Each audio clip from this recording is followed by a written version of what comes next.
बोला जाता है चेंज इन फॉर्म और उससे मेटामॉर्फिक रॉक यानी रूपांतरित या कायांतरित चट्टान बनती है। When molten magma rising through the crust comes in contact with the crystal rock और the underlying rocks are subjected to great amount of pressure by overlying rock. तो भी समझाते हैं इसको आराम से, ठीक है। ये बोल रहा है कि जब मॉल्टेन मैग्मा राइज कर रहा होता है, ठीक है, कॉन्टैक्ट में आ जाता है या फिर बहुत प्रेशर लग रहा होता है तो ये रॉक बन जाती है या फिर उस कोई किसी रॉक का फॉर्म चेंज हो जाता है, इग्नियस सेडिमेंट्री का फॉर्म चेंज हो जाएगा तो ये रॉक बन जाएगी। बहुत आसान है, बहुत आसान है, बहुत आसान है, ठीक है। अभी आपको समझाएंगे कैसे। तो metamorphic rock is the process by which already consolidated rock यानी कि पहले से ही बनी हुई चट्टान या तो इग्नियस या सेडिमेंट्री उसका रिक्रिस्टलाइजेशन हो जाता है। ध्यान रखना इस वर्ड को, ये कीवर्ड बहुत इंपॉर्टेंट है, recrystallisation and reorganisation of materials with original rock. तो उसका क्या हो जाता है, इग्नियस या सेडिमेंट्री का फॉर्म चेंज हो जाता है, उसका रूप बदल जाता है तो रूपांतरित या कायांतरित या मेटामॉर्फिक रॉक बन जाती है। अब metamorphic mechanical disruption and reorganisation of the original mineral within rock due to breaking and crushing without any appreciable chemical change, उसको बोलते हैं डायनामिक मेटामॉर्फिज्म।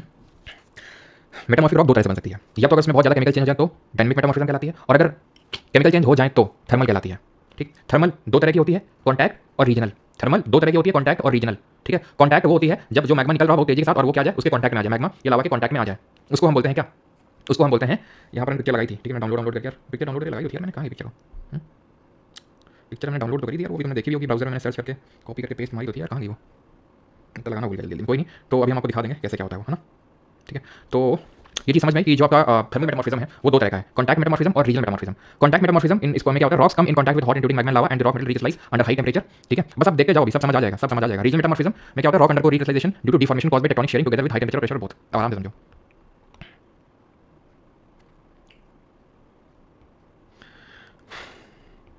यहाँ से क्या निकल रहा है, मैग्मा, ठीक है। यहाँ से क्या निकल रहा है, यहाँ से, अरे यार, यहाँ से निकल रहा है मैग्मा, ये मैग्मा निकल रहा है, मैग्मा निकल रहा है, मैग्मा निकल रहा है, ठीक। अब इसके जो आसपास की चट्टान होगी, एक सेकंड, इसके जो आसपास की चट्टान होगी, ये जो रॉक है, यहाँ से मैग्मा निकल रहा है रेड वाले एरिया के अंदर से, ये हमारी एक रॉक है जो पिंक पिंक रॉक है, ग्रीन क्या लावा निकल रहा है, ग्रीन क्या लावा निकल रहा है, ग्रीन क्या लावा निकल रहा है, ग्रीन क्या लावा निकल रहा है, ठीक। ध्यान से देखना आप। तो ये जो देख रहे हो ना, अलग कलर बन गया, अलग कलर बन गया, ये मेटामॉर्फिक रॉक बन गई। क्यों?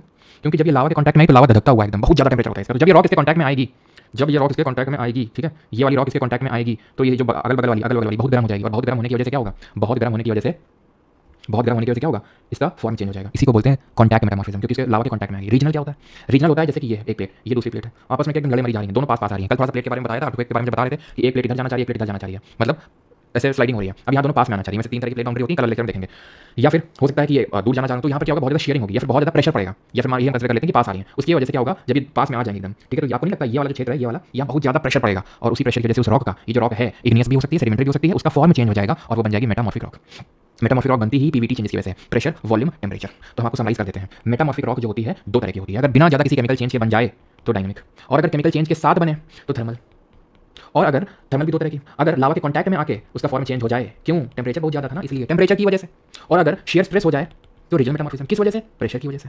दोनों समझा दिया, प्रेशर बहुत बढ़ गया तो चेंज हो गया, टेंपरेचर बहुत बढ़ गया तो चेंज हो गया। मेटामॉर्फिज्म, चेंज इन फॉर्म, क्या हो जाता है, रॉक का रिक्रिस्टलाइजेशन हो जाता है। अब ये जो रॉक है ना, ये कभी कभी इस रॉक के जो ग्रेन्स होते हैं, and again repeat, grain decides the texture of igneous rock, and grains अगर जल्दी सॉलिडिफाई हो गया मैग्मा का तो ग्रेन कैसा बनेगा, छोटू छोटू बनेगा, दाना दाना, और अगर धीरे धीरे सॉलिडिफाई हुआ तो बड़ा दाना निकल के आएगा, ठीक है। तो यहाँ पर आप ध्यान रखना कि अगर ग्रेन एक लाइन में अरेंज हो जाए तो उसको फोलिएशन या लिनिएशन बोलते हैं, और अगर ऑल्टरनेट लाइट और डार्क शेड बन जाए तो उसको बैंडिंग बोलते हैं मेटामॉर्फिक रॉक के अंदर। देख रहे हो लाइन लाइन लाइन, देख रहे हो कैसी shades, light shade, dark shade, light shade, dark shade, तो इसको क्या बोलते हैं, बैंडिंग, लाइन लाइन देखने को मिलती है तो फोलिएटेड रॉक बोलते हैं, जो कि हमें सिर्फ मेटामॉर्फिक रॉक में देखने को मिलती है, क्योंकि इसी में ग्रेन्स ऐसे अरेंज होते हैं। यहाँ पर लाइन लाइन दिख रही है तो नॉन फोलिएटेड हुई है, समझ में आई बात। Type of metamorphic rock depend upon original rock that was subjected to metamorphism. Metamorphic rock are classified into two major group, foliated और नॉन फोलिएटेड, ठीक है। Foliated rock and non foliated rock, बाकी ग्रेनाइट, ग्रेनाइट आपकी igneous भी थी, metamorphic भी है। Igneous भी थी, मेटामॉर्फिक सवाल बन चुका है कि कौन सी रॉक इनमें से बता दो कि इग्नियस भी थी, मेटामॉर्फिक थी, तो ग्रेनाइट, सेनाइट, स्लेट, चिस्ट, मार्बल, क्वार्ट्जाइट, ये सब इसके एग्जांपल है, मेटामॉर्फिक एग्जांपल है। अब जैसे कि मैंने तुम्हें बताया कि मेटामॉर्फिक रॉक हमेशा या तो इग्नियस रॉक से बनेगी या सेडिमेंटरी से रॉक बनेगी, तो उदाहरण तुम्हें हम कुछ दे देते हैं, ठीक है। अब ये बताओ ये किसका उदाहरण है, क्या है ये, सैंडस्टोन, जल्दी से बताओ।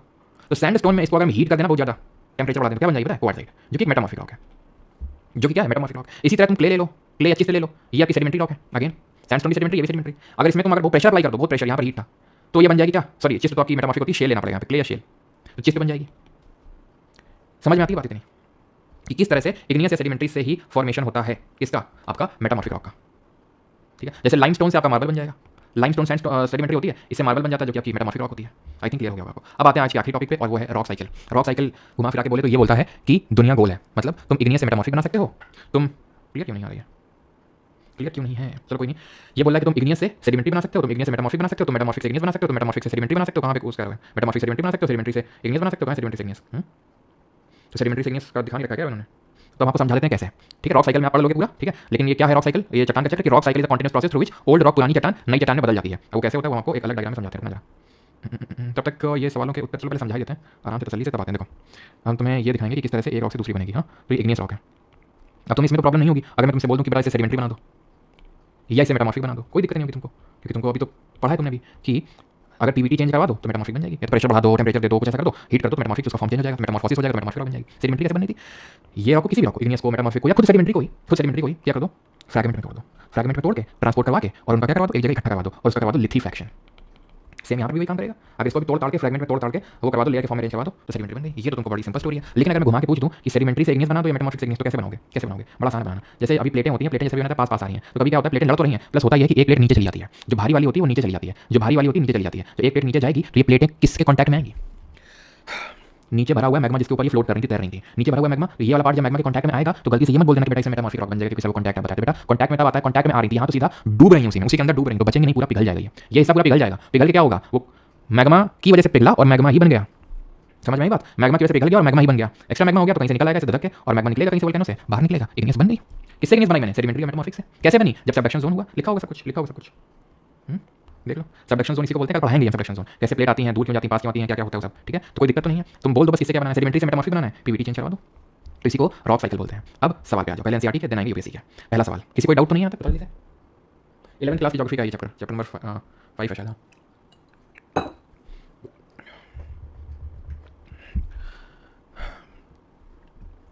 जल्दी से आंसर करो।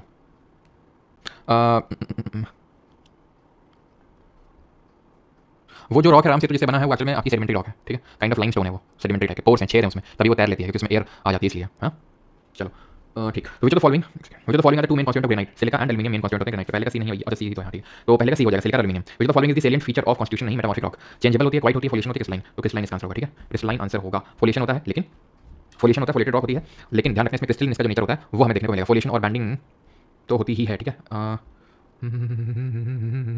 आई थिंक इसका मेटामॉर्फिक रॉक का सेलिएंट फीचर का पूछा है, तो फिर मेरे हिसाब से एक सेकंड चेंजेबल होगा भाई इसका, ना तो क्रिस्टल ना तो फोलिएशन, चेंजेबल, क्योंकि ये चेंज हो जाती है भाई। इसका ऑप्शन नंबर ए होगा 2 का, ध्यान रखना कि ये क्या होता है, चेंज इन फॉर्म से बनता है। जो मेटामॉर्फिक रॉक होती है it is form from by the change in form, तो इसलिए आपका जो सही आंसर होगा दैट वुड बी चेंजेबल, ठीक है। सेकंड का ए सही आंसर होगा यहाँ पे। अगला क्वेश्चन है third number and that is which of the following is not a single element mineral. Single element mineral कौन सा नहीं है, सिंगल एलिमेंट नहीं है, गोल्ड सिंगल है, सिल्वर सिंगल है, ठीक है, ग्रेफाइट सिंगल है, मिका सिंगल नहीं है आपका, ठीक है। तो सेकंड का सी नहीं होगा भाई, ना डी होगा, ए होगा, ठीक है।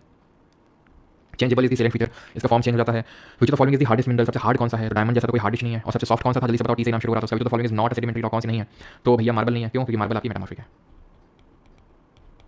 मेटामॉर्फिक है। ब्रेसिया जी कैसी थी, ब्रेसिया एक सेकंड ठीक है। तो जो following is not a sedimentary, तो आपकी मार्बल क्योंकि मेटामॉर्फिक होगी, तो इस वजह से सेडिमेंट्री तो होगी नहीं फिर, ठीक है। तो option number D will be the correct answer, इसका TALC टॉप सही आंसर होगा। अब आ जाओ यूपीएससी के सवाल करते हैं। पहले वोल्केनिज्म से क्वेश्चन देख लेते हैं। तो पहला क्वेश्चन है वोल्केनो से कि इनमें से कौन सा सही है। स्ट्रेंथ जो होती है वोल्केनो की, वोल्केनो एक्सप्लोसिव इंडेक्स से डिटरमाइन होती है। आइसलैंड और फिलीपींस वोल्केनिक एक्टिविटी दिखाते हैं। वोल्केनिक सॉइल जो होती है बहुत रिच, डीप और फर्टाइल होती है। अच्छा ये बताओ हाईएस्ट वोल्केनो कौन सा है पूरे वर्ल्ड का, which is the highest volcano, and किसको लाइट हाउस ऑफ मेडिटेरेनियन के नाम से जानते हैं, लाइट हाउस ऑफ मेडिटेरेनियन, जल्दी से बताओ। तो यहाँ पर पहला जो स्टेटमेंट होगा, strength of volcano is measured by the volcanic explosive index, पहला स्टेटमेंट सही है। Iceland and Philippines were created by volcanic activity, ये वोल्केनिक एक्टिविटी से बने तो दोनों ये जो हमारे आइसलैंड फिलीपींस ये भी सही है। वोल्केनिक सॉइल्स रिच होती हैं, डीप होती हैं, बहुत गहरी होती हैं, उनका सॉइल प्रोफाइल बहुत गहरा होता है। जब सॉइल पढ़ेंगे तो वहाँ पे देखेंगे, ठीक है। और allow intensive agriculture to take place, ठीक है। ऑप्शन नंबर डी आंसर होगा 1 2 3। अब हाईएस्ट वोल्केनो की अगर बात करेंगे तो it is your Ojos del Salado, ठीक है, Ojos del Salado, Alberto del Rio, एक सेकंड, ओजस डेल सलाडो, जो कि कहाँ पर है, जो कि चिली और अर्जेंटीना के बॉर्डर है। लाइट हाउस ऑफ मेडिटेरेनियन ये आपका माउंट स्ट्रोम्बोली, माउंट स्ट्रोम्बोली आपका light house of Mediterranean. Individual lava flows are normally only a few feet thick, बहुत उतने थिक नहीं होते, बहुत फ्यू फीट होते, but over long period of time repeated flows में build up a volcano, such volcano are termed as, यानी कि ये उतने थिक नहीं होते हैं, क्यों कि बहुत फ्लूइड होते हैं। फ्लूइड कौन सा था, ठीक है, फ्लूइड था आपका शील्ड वोल्केनो, क्लियर। ये तो कर लिया था यार, इसमें चारों थे, चारों निकल रहे थे। What is the depression at the top of volcano following a volcanic eruption called, तो डिप्रेशन क्या होता है, चैम्बर होता है, वेंट होता है, सेंटर होता है, क्रेटर होता है, क्या बोलोगे तुम, क्या होता है। चैम्बर तो होता है जहाँ से मैग्मा निकलता है, सोर्स होता है, ये नहीं हो, ठीक है, it is the source of magma. Went होता है opening over at the top, जहाँ पर मैग्मा जो है आता है, ठीक है, वेंट होती है ओपनिंग, लेकिन उसको कवर करने वाला होता है क्रेटर, आंसर होगा crater, option number D.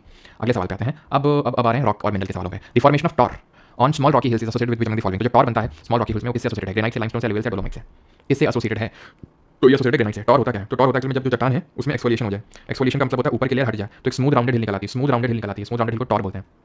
Rock do not remain in their original form for long and undergo transformation, rock उसी तरह नहीं रहती है, वो ट्रांसफॉर्मेशन उसमें होता रहता है। Transformation of rock is called by weathering, erosion and metamorphication. बोला क्या होगा इसका सही आंसर, तो पहला बात तो सही होगा, ठीक है, कि इसमें वही रॉक साइकिल में हमने पढ़ा था कि एक तरह से नहीं रहती, उसमें ट्रांसफॉर्मेशन होता रहता है। ट्रांसफॉर्मेशन जो होता है रॉक में, ये वेदरिंग, इरोजन और मेटामॉर्फिकेशन की वजह से होता है, ठीक है। सही answer option C both 1 and 2, clear. Which of the following pairs of principal chemical constituents in water पहले रुक जाओ, सॉर्ट में करो, पहले sort. Which of the following is a type of igneous rock, इनमें से कौन सी igneous है, यानी कि आग्नेय है। Gabbro, granite, basalt, pumice. Shale कैसी है, शेल है सेडिमेंट्री, हेलाइट भी सेडिमेंट्री है, मार्बल मेटामॉर्फिक है, ठीक है। चलो अगला सवाल करो।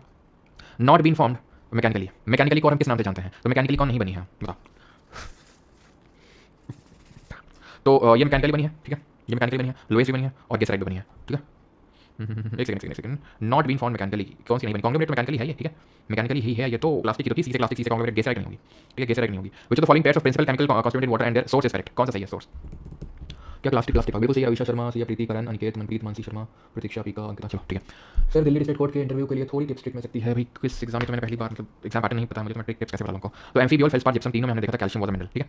जो आपका डोलोमाइट होता है, डोलोमाइट में कार्बोनेट होता है, फ्लोराइड नहीं होता, ठीक है। डोलोमाइट में कार्बोनेट होता है, फ्लोराइड नहीं, ध्यान रखिएगा, क्वेश्चन आगे बन सकता है। क्लियर? एपेटाइट जो होता है इसमें आपका फ्लोराइड होता है। आंसर होगा ऑप्शन नंबर ए। ये थिंक जियो साइंटिस्ट का जो इसी बार का पेपर का है उसी का सवाल है, जियो साइंटिस्ट का। अब बताओ, विच of the following process is a part of the rock cycle? इनमें से रॉक साइकिल का कौन सा पार्ट है? लिथेफिकेशन, मेटामॉर्फिज्म, सॉलिडिफिकेशन है। तो हमें पता है कि जो सॉलिडिफिकेशन है इससे हमारी कौन सी रॉक बनती है? एक सेकंड, इससे हमारी बनती है इग्नियस रॉक। मेटामॉर्फिज्म से मेटामॉर्फिक बनती है, लिथेफिकेशन से सेडिमेंट्री बनती है। तो आंसर क्या हो जाएगा? खत्म। Which of the following is a permeable rock that allows water to pass through it? Permeable कौन सी होती है? बताए थे किसमें पोर्स होते हैं? सेडिमेंट्री में। गब्रो ग्रेनाइट, बसाल्ट, प्यूमाइस, इग्नियस है, वैसे मेटामॉर्फिक भी है। क्वार्ट्जाइट कैसी है? मेटामॉर्फिक है। सिल कैसी है? तो सिल भी ध्यान रखना, पूरा नेचर नहीं होती है कि इग्नियस रॉक होती है, याद है? इंट्रेसिव इग्नियस रॉक थी ये सिल, इस तरह से है ना, किस तरह से? Horizontal. Which of the following statement about rock structure correct? Rock structure के बारे में कौन सही है? कॉन्ग्लोमरेट प्लास्टिक है, स्लेट नॉन प्लास्टिक है, ग्रेनाइट प्लूटोनिक है, बसाल्ट एक्सक्लूसिव है। बताओ। आशीष भाई हेलो। अच्छा, कॉन्टिनेंटल क्रस्ट और ओशनिक क्रस्ट में हैवी कौन सी होती है सर? कल बताया तो था नामिका जी, है ओशनिक वाली डेंसर होती है, पतली होती है, थिन होती है, बताया थे बिल्कुल। लाइमस्टोन डोलोमाइट दोनों ही पोरस नेचर की होती है और इसी वजह से हम जब आगे लैंडफॉर्म पढ़ेंगे तो देखेंगे इसमें ग्राउंड वाटर लैंडफॉर्म सिर्फ लाइमस्टोन और डोलोमाइट रॉक नहीं बनते। तो ये सही है पहला सही गया। बसाल्ट एक्सक्लूसिव, बसाल्ट एक्सक्लूसिव है, ग्रेनाइट प्लूटोनिक इंट्रेसिव है, बिल्कुल सही, दोनों सही है। ये सीधा सिस्टेटमेंट उठाएं, सीधा आपको याद है ना, देखा ग्रेनाइट प्लूटोनिक इंट्रेसिव, बसाल्ट एक्सक्लूसिव। तो 1 3 4 slate is non plastic. Slate भी तो प्लास्टिक होती थी, स्लेट भी तो प्लास्टिक थी, स्लेट भी तो जितना मुझे याद है प्लास्टिक थी, वो भी तो उसी में पड़ी हुई थी। एक सेकंड को, कहाँ गया? Slate slate slate slate slate slate slate लिख नहीं रखा है क्या इसमें? लिखा ही नहीं। शेल, ओके भैया, ओके, समझिए। शेल जो है प्लास्टिक थी, शेल बिल्कुल प्लास्टिक थी, लेकिन शेल के बारे में पूछ नहीं रहा वो तो पूछ रहा स्लेट। हमें तो लगा थोड़ा ढंग का क्वेश्चन होगा, ये तो बेकार क्वेश्चन क्यों? क्योंकि स्लेट सेडिमेंट्री ही नहीं होती है, स्लेट तो मेटामॉर्फिक होती है, जो शेल से बनाई थी हमने, ये तो मेटामॉर्फिक होती है। हमें तो शेल समझ रहा था, शेल तो प्लास्टिक होती है, लेकिन स्लेट की बात हो रही है, तो प्लास्टिक नॉन प्लास्टिक छोड़ दो, ये तो सेडिमेंट्री नहीं है। तो 1 3 4 आंसर होगा इसका, option number D. Which of the following is not an igneous rock? कौन सी इग्नियस नहीं है? गब्रू, ग्रेनाइट, बसाल्ट, प्यूमाइस, स्लेट नहीं है। स्लेट कैसी अभी देखा था हमने, कैसी है? Metamorphic. Which of the following is correct? अब आ जाओ तो मिनरल वाले सवाल में। Pyroxene is commonly found in meteorites. जो पाइरोक्सीन है वो कॉमनली आपको मेटियोराइट्स में देखने को मिलते हैं। जल्दी से आप इसका पढ़ के आंसर दो। पाइरोक्सीन क्या मेटियोराइट में था? बिल्कुल था, तो सही हो जाएगा। एम्फीबायोल 20% होते हैं, एम्फीबायोल 20 नहीं 7% होते हैं। पाइरोक्सीन कितने थे? 10% थे। Quartz is soluble in water, quartz से घड़ी बनती, घड़ी इनसॉल्युबल होते, पानी में गिर जाएगी, फिर भी चलती रहेगी। The word sediment is derived from the Latin word कीलेमेंटम। क्यों गलत है? जल्दी से बताओ, ये वाला क्यों गलत है? आपका ऑप्शन नंबर ए सही होगा, ठीक है। देख रहा सीधा लाइन बाय लाइन उठा है। Which of the following statement about metamorphic rock is not correct? कौन सा सही नहीं है? बताओ। Due to segregation of mineral into wavy band और platy surface metamorphic rock develop foliation. Yes, कुछ फॉलिएशन आ जाते हैं, फॉलिएटेड रॉक्स में देखने को मिलती है। मेटामॉर्फिक नहीं तो बिल्कुल सही होगा, नॉट पूछा होगा। Yes, where the foliations develop into broad mineral band the mineral rock is extremely hard. ये जहां ब्रॉड मिनरल बैंड होते हैं वो हार्ड ही होती है।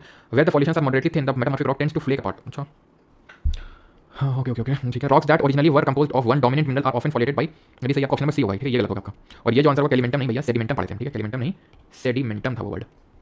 आखिरी के 2 क्वेश्चंस पे आ जाओ, लास्ट के 2 क्वेश्चंस हमारे। Identify the mineral on the basis of the following characteristic. इसी बार का है सीडीएस 1 20 25। ग्रीनिश होता है, बसाल्टिक का बना होता है, magnesium iron silica its major element. कौन सा है? एम्फीबायोलाइट है। एम्फीबायोल की अगर बात करेंगे तो आपका वो ब्लैक कलर का होता है एम्फीबायोल, ठीक है। ग्रीन भी हो सकता है, ब्लैक भी हो सकता है, ठीक। और बसाल्टिक रॉक में तो नहीं पाया जाता है। फेल्डस्पार तो होगा ही नहीं। पाइरोक्सीन ये बिल्कुल आपका ग्रीनिश इसमें भी होगा, लेकिन ये भी आंसर नहीं होगा, ठीक है। क्यों? क्योंकि बसाल्टिक में नहीं मिलता है। ओलिवाइन होगा ऑप्शन नंबर डी, ओलिवाइन, ठीक है। ये होता है बसाल्टिक रॉक ग्रीनिश क्रिस्टल। अब हम तुमको दिखा देते हैं, ठीक है, आ जाओ इस पर तुम। ये देखो ओलिवाइन है, बसाल्टिक रॉक, ग्रीनिश क्रिस्टल, सीधा सवाल उठा है, इसीलिए एनसीईआरटी से पढ़ा रहे हैं। कुछ लोग कमेंट होते हैं कि एनसीईआरटी से क्यों पढ़ा रहे हैं? पीपीटी से पढ़ाइए, इसीलिए पढ़ा रहे हैं। विच of the following is the correct ascending order of given mineral in term of presence in the earth crust? Order में लगाना है। एम्फीबोलाइट, मिक्का, पाइरोक्सीन, लगा भैया इनको। एम्फीबायोल कितना था? कितना परसेंट था एम्फीबायोल? 7%। मिक्का कितना था? 4%। पाइरोक्सीन कितना था? 10%। असेंडिंग ऑर्डर में लगाना है। 2 1 3 खत्म, क्लियर। अब हम कल ये चैप्टर नहीं देखेंगे, हम अपना पिछला चैप्टर देखेंगे, चौथा वाला चैप्टर कल हम करने वाले हैं यहाँ से स्टार्ट, ठीक है। सॉरी, यहाँ से कल हम देखेंगे distribution of oceans and continents. कैसा रहा आज का लेक्चर? किसी कोई डाउट तो नहीं है? हाईलाइटेड वाला प्राइवेट टेलीग्राम पर शो नहीं हो रहा, अच्छा ऐसा क्या? देखते हैं, बाकी आप पे तो अपलोड हो जाता है प्राइवेट वाला, बाकी